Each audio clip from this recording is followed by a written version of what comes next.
Hello friends, आज का हमारा टॉपिक है वाइल लूप और डू वाइल लूप, जिसमें हम देखेंगे कि वाइल लूप और डू वाइल लूप के बीच क्या डिफरेंस है। तो चलिए हम लिखते हैं वाइल लूप में। तो हम पहला पॉइंट में लिखेंगे while loop is A entry control loop. यानी हमारा वाइल लूप जो है वो एक एंट्री कंट्रोल लूप है, क्योंकि इसमें जब हम लूप लिखते हैं वहीं पे हम अपना डेटा एंटर कर देते हैं, उसके बाद हम अपना स्टेटमेंट प्रिंट कराते हैं, इसीलिए इसे हम एंट्री कंट्रोल लूप कहते हैं। तो इसी तरह हम डू वाइल में लिखेंगे do while loop is exit control loop.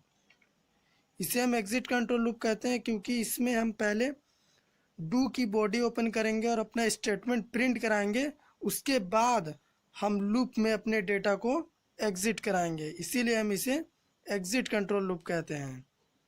तो चलिए अब हम सेकंड पॉइंट देखते हैं वाइल लूप का। तो हम लिखेंगे a while loop is a pre test loop. While loop जो है हमारा एक प्री टेस्ट लूप है, यानी ये अपना कंडीशन पहले ही चेक कर लेता है। लूप की बॉडी एग्जीक्यूट होने से पहले ही ये अपना कंडीशन टेस्ट कर लेता है, इसीलिए हम इसे प्री टेस्ट लूप कहते हैं। तो इसी तरह हम डू वाइल लूप में लिखेंगे इसी का जस्ट अपोजिट। तो हम लिखेंगे do while loop is a post test loop, यानी इसमें लूप बॉडी एग्जीक्यूट होने के बाद कंडीशन चेक होता है, इसीलिए हम इसे पोस्ट टेस्ट लूप कहते हैं। तो अब चलिए हम थर्ड पॉइंट लिखते हैं वाइल लूप में।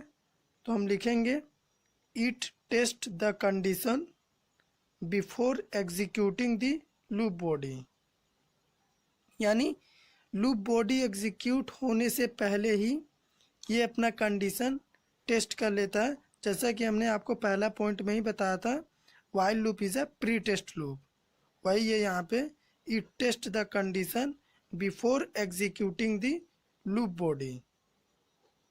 तो यही है हमारा वाइल लूप का थर्ड पॉइंट। तो अब हम डू वाइल लूप लिखते हैं इसी का जस्ट अपोजिट। तो हम लिखेंगे it test the condition at the end of the loop body, यानी डू वाइल लूप क्या करता है, लूप की बॉडी एंड होने के बाद अपने कंडीशन को टेस्ट करता है। जैसा कि हमने बताया था do while loop is a post test loop, यानी वाइल लूप पहले करता है, डू वाइल बाद में करता है, और वाइल लूप अपने कंडीशन को लूप बॉडी एग्जीक्यूट करने से पहले ही टेस्ट करता है, और डू वाइल लूप एग्जीक्यूट होने के बाद करता है, यानी and of the loop body में करता है। तो चलिए हम चौथा पॉइंट लिखते हैं। तो चौथा पॉइंट वाइल लूप में there is no semicolon at the end of the loop body, यानी वाइल लूप में जब हम प्रोग्राम लिखते हैं तो उसमें हम सेमी कोलम नहीं देते हैं, इसीलिए हम लिख रहे हैं there is no semicolon at the end of the while loop. While loop में सेमी कोलम नहीं होता, अगर हम सेमी कोलम देते हैं तो एरर आता है। मैं आपको एग्जांपल के ज़रिए समझा रहा हूँ, यहाँ पे एक प्रोग्राम छोटा सा करके दिखा रहे हैं। तो सपोज़ करिए हमें 10 तक नंबर प्रिंट करना है, तो हम उसे प्रिंट करते हैं। तो देखिए हमने वाइल लिखा n<10, लेकिन हमने सेमी कॉलम नहीं दिया, क्योंकि अगर हम वाइल लूप में सेमी कॉलम देंगे तो हमें एरर मैसेज आएगा। उसके बाद हम उस नंबर को वाइल लूप की बॉडी के अंदर प्रिंट कर दिए हैं। तो यही है हमारा वाइल लूप का एग्जाम्पल।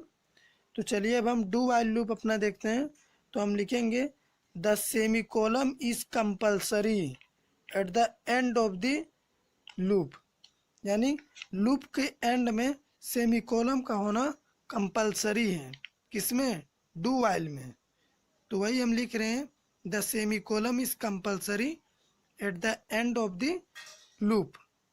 तो चलिए इसका भी हम एग्जाम्पल के जरिए समझ लेते हैं। तो हम लिखेंगे डू, और डू की बॉडी को हम ओपन करेंगे, जैसा कि उसमें हम डायरेक्ट वाइल लिखे थे।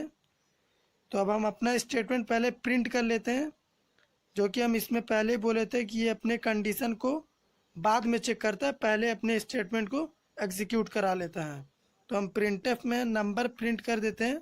सपोज़ करिए हमें 1 से 100 प्रिंट कराना है, तो पहले हम अपना स्टेटमेंट लिख दिए डू बॉडी के अंदर, और अब हम उसे वाइल लूप के अंदर लिखेंगे।